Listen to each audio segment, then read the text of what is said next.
It was a Sunday evening on the 11th of October in 2015 when the RE Bar in Hillingdon in West London was the starting point for one of the most incomprehensible murder cases seen in Britain in the last 20 years. A young man has his throat slashed at the bar. The fatal 14.5-inch wound stretches from his ear to his chest. The killer flees the country on a private jet chartered by a drug dealer. He evades capture using a string of false identities and becomes one of the world's most wanted fugitives. The scene sounds like something from a movie script, but this was no film. This was very real. An incident that shocked not only the local community, but also people all over the country. The victim was 21-year-old Joshua Hanson, a roadworks planner from West London who is an up-and-coming star within his workplace, who had simply gone out for a drink with friends and didn't come home. So what exactly happened that night? And who was the perpetrator? And how can someone who so ruthlessly kills another man escape from the scene, leave the country, and go on the run across Europe undetected for over 3 years? You are watching OCG TV. We are continuing to build our channel to be the best version it can be. We would truly appreciate it if you subscribe to the channel if you don't already. Chapter 1. A night out turned nightmare.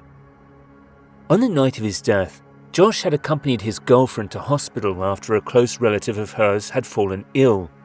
It had been a long evening, and after midnight, following several hours at the hospital, the pair decided to join Josh's cousin and best friend for a few drinks at the RE Bar.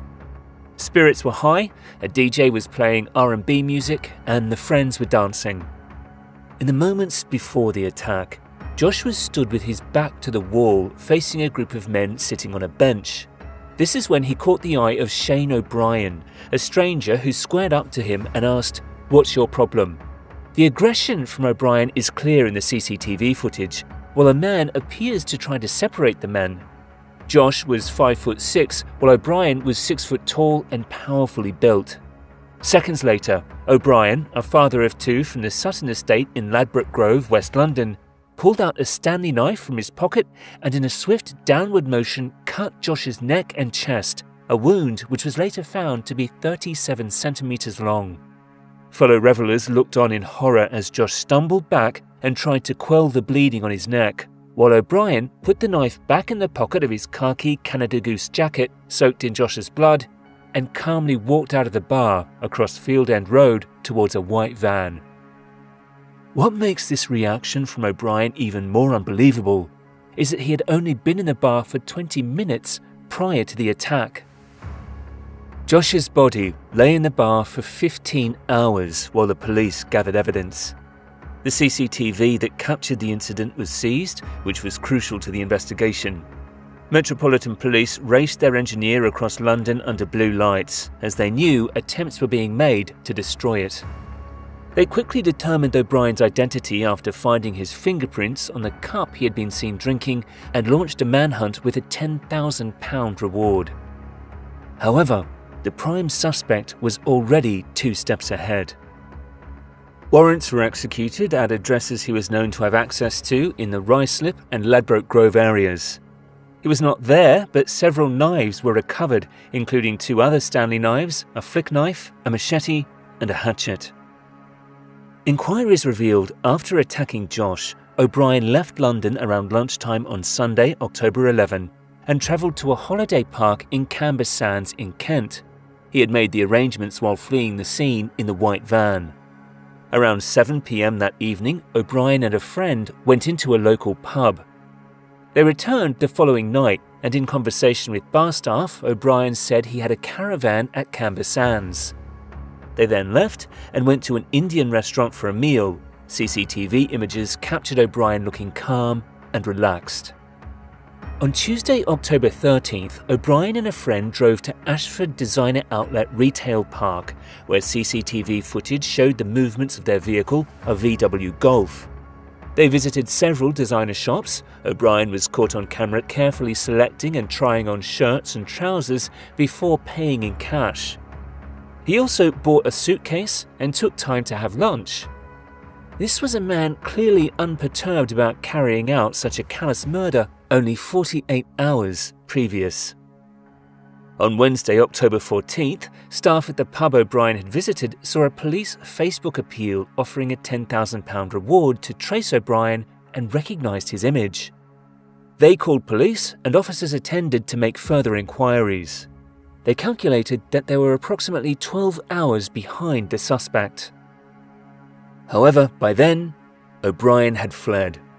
At 3:02 p.m. the same day, O'Brien left the country from Biggin Hill Airport in a privately chartered twin-engine propeller plane, hired by a man who was later convicted of importing 100 kilograms of cocaine and heroin, as well as 30 encrypted phones.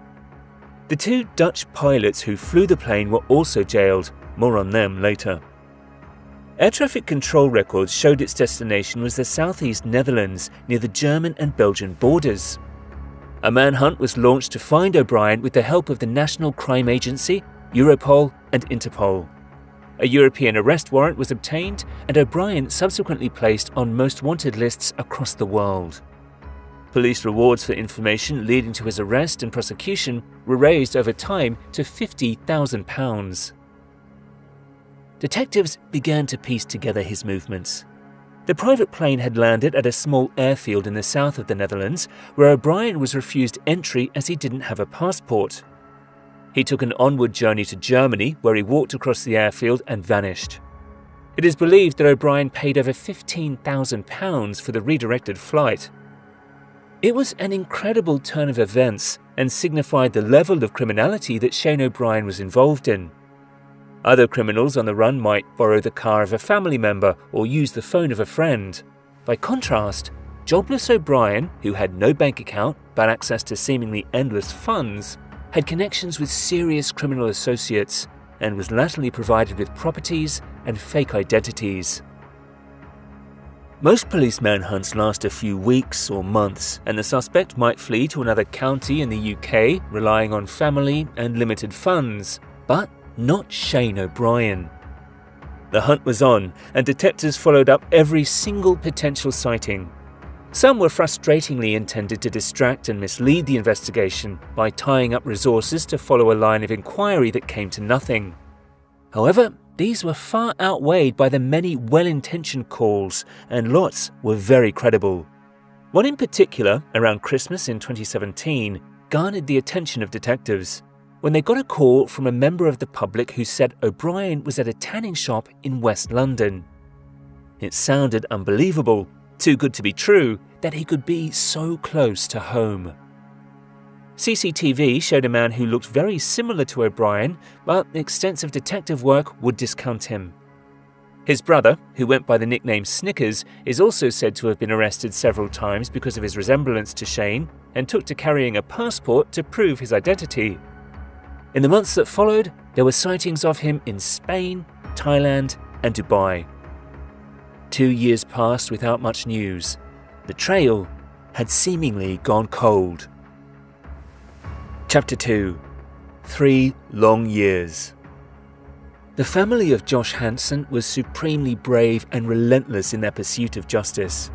On every anniversary, there would be media activity around the case, keeping the profile of O'Brien in the public domain in the hope that someone would come forward with information.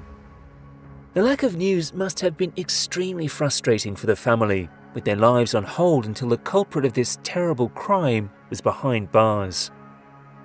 A breakthrough eventually came in February 2017. O'Brien had been arrested for assault in Prague after he was involved in a fight at a nightclub.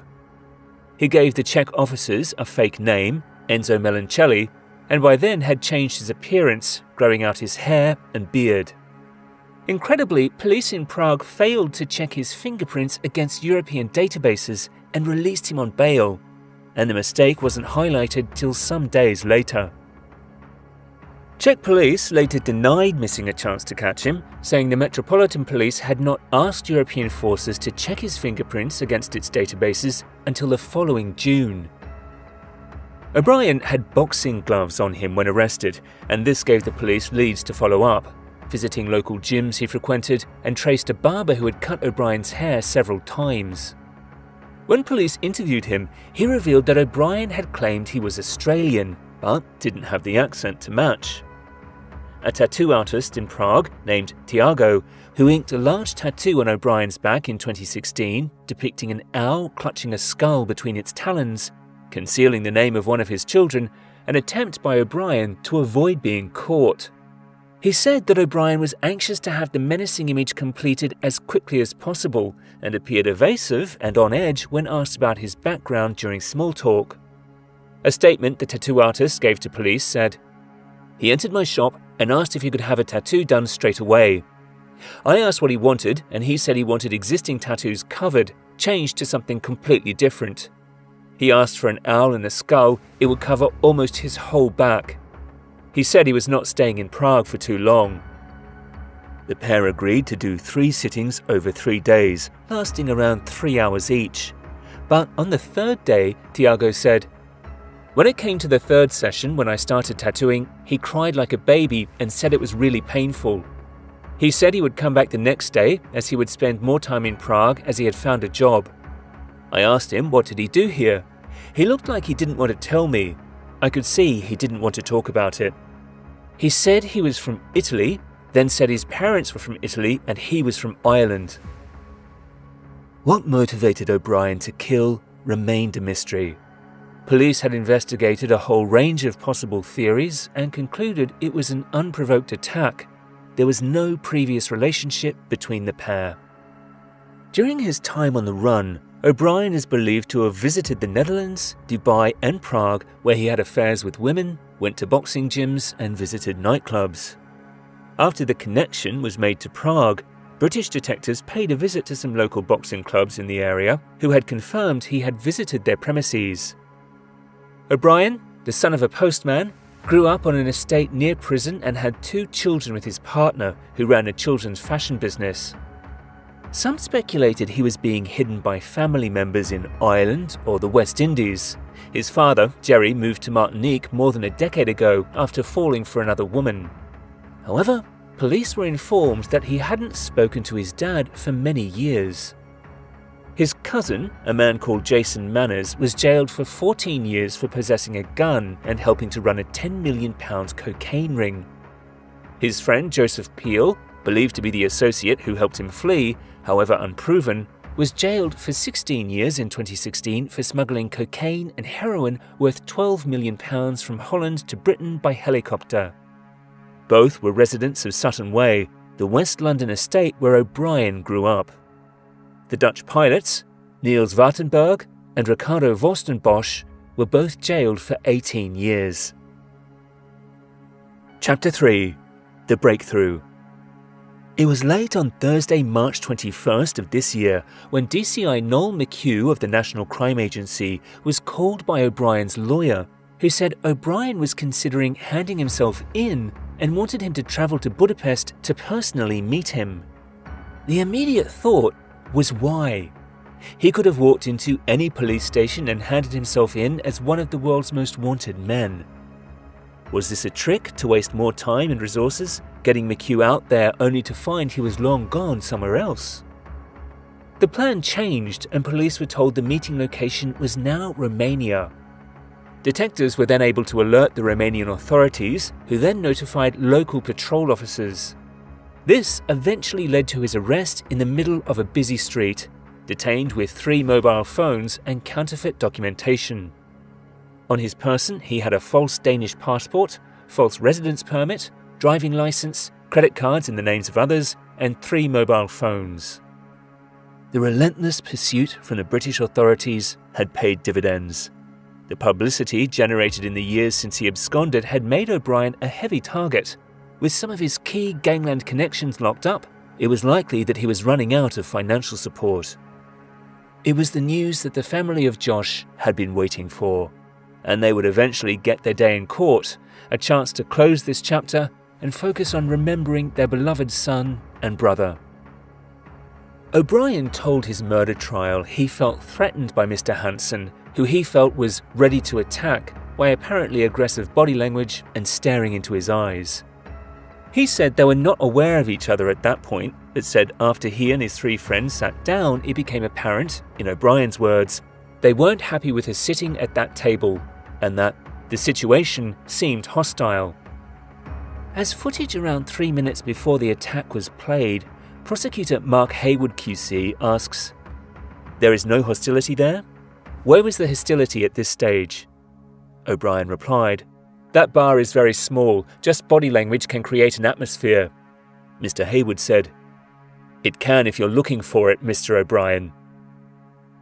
O'Brien told the court he wanted to pretend to attack Mr. Hanson with a knife bought from B&Q earlier that day to scare him, adding, "From the bottom of my heart, I did not mean to touch him with that blade." Jurors heard that O'Brien accepted he used the blade to cause Mr. Hanson's death, but says he is not criminally responsible because he did not mean to kill him. They were ultimately not convinced. O'Brien was found guilty after a deliberation of only 53 minutes. He was subsequently given a life sentence with the recommendation that he serve a minimum of 26 years before considered for parole. There were angry shouts of "coward" from the public gallery as he was led away from the dock. Detective Chief Inspector Noel McHugh, who led the investigation for the NCA, commented outside of the court that O'Brien thought he could evade justice with the help of his associates, but he was wrong. It is only now, upon sentence, that it's sinking in, that O'Brien has finally been caught and convicted and will be off the streets away from society for a very long time.